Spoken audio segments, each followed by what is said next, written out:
So how did the relationship with you and Eminem get built? From leaking. I got in trouble. They want to kill me.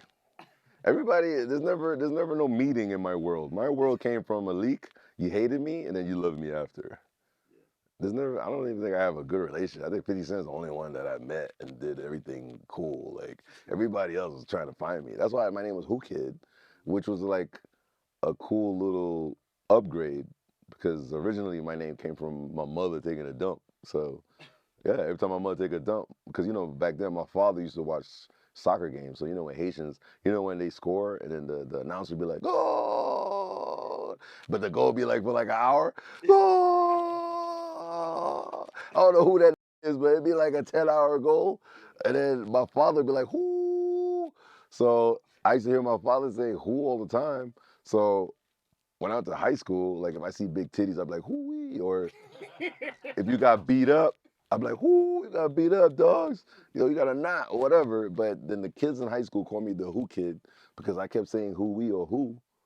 And then when I started leaking and it just made sense. And then like, who is this kid? Why is my song out? Like Nori wanted to kill me and I became his DJ. Like it started from Nori looking for me to kill me.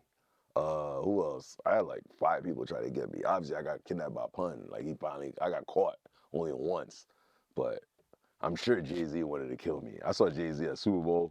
I was trying to hide behind Curtis, Big Curtis that does all the production. Shout out to Curtis, cause he's like 10 feet and like he's like a house. He's like a walking human house, like a project.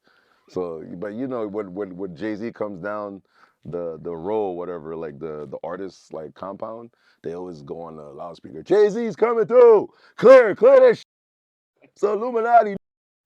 I didn't really say that, but everybody got to go in their whatever trailer or clear the way. So Jay-Z comes through. So I was a little too far from Eminem's trailer or 50 Cent trailer. Like he would have seen me.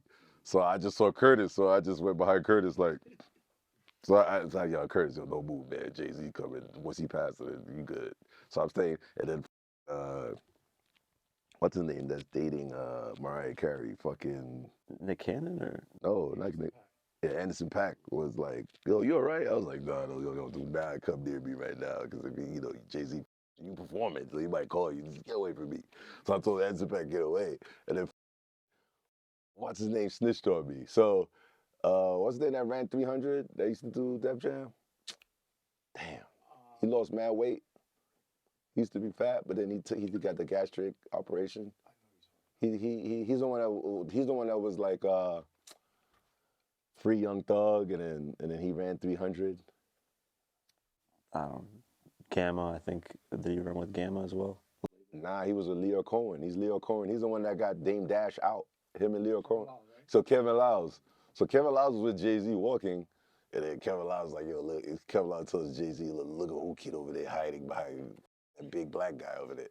So I was like, what? Yo, so Jay-Z's like, yo, get over here right now. I was like, yo, don't do that, man. So I was like, yo, there's cameras everywhere. Don't do that. He's like, get over here, man. What the f- you think this is? I was like, yo, this is like that shit happened like 20 years ago. I'm gonna beat you up right now. Like, so then I was like, oh, I started laughing and he's like, yo, why you hiding behind this guy? Like, I was like, yo, man, I don't know, man.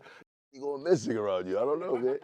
So he's like, yo, whatever, man. And it's, yo. So he said, yo, Kevin Lyles, take a photo, man. So Kevin Lyles took photos. That's the infamous photo with me and Jay-Z. And then Kevin Lyles came behind us. And then somebody else took a photo of us. But I'm glad they took that photo that had the simple movement before it becomes a photo. Like that simple movement got me 1 million views. Like just me and Jay-Z going, it's got like I was like, these niggas be dick riding Jay-Z. Like, what the f- it's just me. Like I put the photo up, got crazy views. Now I got the little movement, like getting in place, got like millions of views. I'm like, what the f- is going on? But he was like, yo, he respects. And then the funny thing is like, I was like, yeah, man, it was a wild, wild west back then. And right when he was like telling me about that, Dr. Dre passed by, oh, he got you too, huh? And then I was like, oh, so then that's why you see me separate from Jay, and then I start interviewing Dr. Dre on my phone that infamous Dr. Dre interview before he went on stage and performed at Super Bowl. That's me leaving Jay-Z, and then I followed. I was like, yo, let me go get Dr. Dre right now. And then and then I said, yo, Dr. Dre, man, don't kill me, man. When you went to the bathroom, man, you were there for like a long time, baby. You was dumping them shits, man, and I was dumping in my laptop. You know what I'm saying? So you get, man. You know what I mean? So laughing, but it's just like. I think leaking helps and it blows up records because that's how the game got found. Because the game was like, he said they don't know what to do with me, so I leaked his shit. So a lot of the leaking helps. I leaked Black and Yellow. I leaked We Them Boys. That's why me and Wiz got a great relationship. But I was leaking at the time too, in 2000, early 2000s. yeah, but they had like all them other crazy ass. What was it? What was going on back then? It was like those weird. Now, there was literally a black market where you could just buy records. So that Young Wild and Free record with Snoop and Wiz Khalifa, I'm the one that put that record out before. Fire. Yeah, before Bruno Mars. I respect that. See, I love it. Because I would with the 50 records, I would buy them just to keep them because I was a fan, so I didn't put them out. But the other records, like the Lil Wayne 6 foot, 7 foot video, MTV was supposed to premiere it, and I had it 2 days before I put it out, and they got furious. They're like, "Where the hell did this come from?" Blah blah blah. So there's a market when the blogging era. Where like people are just buying shit. You know that video where Diddy's with Biggie, and then somebody's asking him something crazy, and then Diddy's like nervous, like, cause I think they thought like maybe Sugar's like called but Diddy looked like he nervous. Like, I leaked that video. I stole it from the MTV archives, but I had to leak it so it doesn't come back to me. Yeah, damn, that's crazy. Yeah, but it's like Diddy like. Yeah, he looked crazy. Like he looked like his dick crack or something, man. Like he was crazy. Like he was sweating and shit. Biggie's like, we don't have no beef with it. Like, but they were never supposed to leak that. So I don't know why. I don't know how I got into MTV archives one day. They got like millions of hip hop, and I'm in there like this, and I see like I saw a Biggie thing. I was like, so I just put it to a CD, a DVD or whatever, and I just left with that. And then I called my boy. I was like, yo, we leaking this. Like I sold it quick, and I just had to leak it so it don't come my way.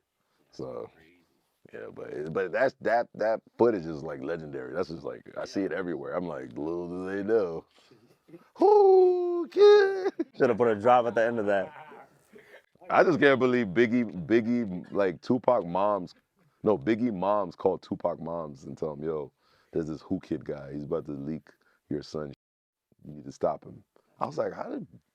Well, I did do Biggie and 50, so I guess, I don't know how she heard I was doing it, which is kind of crazy to me. Maybe she heard me on the radio talking about it. I don't know, but she warned her, and then we got to cease and desist. If you want to see this full interview without having to wait, you can join our YouTube memberships program for just $8 a month. You get the full interview, behind-the-scenes footage, and no ads. If you want more, you can join our Patreon at patreon.com/diverse mentality. And for $10 a month, you can not only get these full interviews immediately, but also get uncut and ad-free documentaries as well. The link is in the description for both.